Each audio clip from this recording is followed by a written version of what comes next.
आइए 2025 में बुनियादी ढांचे के निवेश के बारे में बात करते हैं, खासकर भारतीय दृष्टिकोण से। आप जानते हैं, मैंने हाल ही में कुछ दिलचस्प वैश्विक रिपोर्टों और दृष्टिकोणों में गहराई से उतरने की कोशिश की है। कई रिपोर्टें अमेरिका पर केंद्रित हैं, लेकिन मैंने सोचा क्यों ना देखें कि उनका भारत में क्या मतलब है। सोचिए आप मुंबई में हैं। सोचिए आप मुंबई में बैठे हैं। वैश्विक बुनियादी ढांचे के परिदृश्य को देखते हुए क्या खास नजर आ रहा है? स्मार्ट पैसा कहाँ जा रहा है? हर कोई स्वच्छ ऊर्जा और डिजिटल बुनियादी ढांचे के बारे में चर्चा कर रहा है। बिल्कुल, ये रोमांचक है, लेकिन क्या ये सबसे अच्छे दाम हैं? या क्या कम प्रचारित क्षेत्रों में छिपे हुए रत्न हैं? आइए, इसे समझते हैं। यहाँ कुछ अच्छी खबर है शुरुआत करने के लिए। वैश्विक अर्थव्यवस्था स्थिरता के संकेत दिखा रही है। विकास मुख्य बाजारों जैसे उत्तरी अमेरिका और यूरोप में स्थिति मजबूत बनी हुई है। यह भारत के लिए क्यों महत्वपूर्ण है? तो इस एक स्थिर वैश्विक अर्थव्यवस्था भारतीय निर्यात की मांग को बढ़ाती है। यह बदले में हमारे बुनियादी ढांचे, बेहतर लॉजिस्टिक्स, बंदरगाहों, निर्माण सेटअप और ऊर्जा प्रणालियों पर ध्यान केंद्रित करता है ताकि इस विकास का समर्थन किया जा सके। दूर दूर तक के वैश्विक रुझान का हमारे ऊपर सीधा प्रभाव पड़ता है। हम पर अब लिए वित्त पोषण की बात करते हैं। याद है जब ब्याज दरों के कम होने की चर्चा हो रही थी? यह भारतीय बुनियादी ढांचा योजनाओं के लिए एक बड़ा मामला है, खासकर उन बड़े प्रोजेक्ट्स के लिए जिन्हें भारी निवेश की जरूरत होती है। कम दरें रुके हुए प्रोजेक्ट्स को फिर से जीवित कर सकती हैं, जिससे ये निवेशकों के लिए कहीं अधिक आकर्षक बन जाते हैं। मुंबई बेंगलुरु उच्च गति रेल ऐसी किसी चीज के बारे में सोचिए।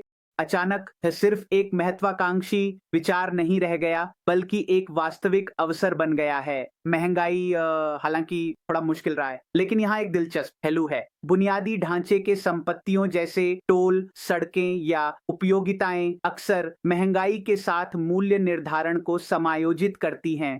इसलिए वे मूल्यवान हेज बन सकते हैं, संभावित रूप से अन्य निवेश विकल्पों की तुलना में बेहतर रिटर्न प्रदान करते हैं। और फिर कमरे में एक हाथी है, अमेरिका। चुनाव नीति में बदलाव स्वच्छ ऊर्जा सहयोगों को प्रभावित कर सकते हैं, जैसे कि भारत और अमेरिका के बीच तकनीकी हस्तांतरण और संयुक्त उद्यम।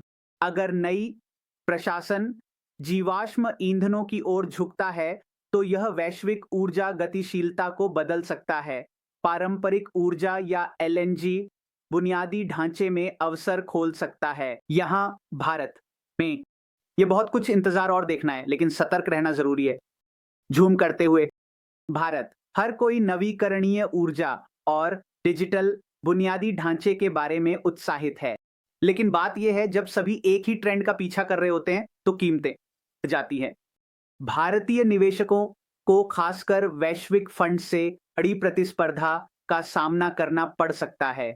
तो समझदारी इसी में है कि कम चमकदार लेकिन आवश्यक क्षेत्रों पर ध्यान दिया जाए, जैसे परिवहन, उपयोगिताएं या जल बुनियादी ढांचा। ऐसे क्षेत्र जहां मांग अधिक है और मूल्यांकन अभी भी उचित हो सकते हैं। उदाहरण के लिए भारत के शहरीकरण और बढ़ती मध्य वर्ग के बारे में सोचिए। ये मौजूदा सिस्टम पर भारी दबाव डाल रहा है। परिवहन में अवसर भरपूर है। बेहतर सड़कें, कुशल रेलवे, आधुनिक बंदरगाह और एकीकृत लॉजिस्टिक्स, ये सिर्फ लोगों को ले जाने के बारे में नहीं है, ये व्यवसायों को जोड़ने और व्यापार को बढ़ावा देने के बारे में है। इसी तरह ऊर्जा की जरूरतें बढ़ रही हैं।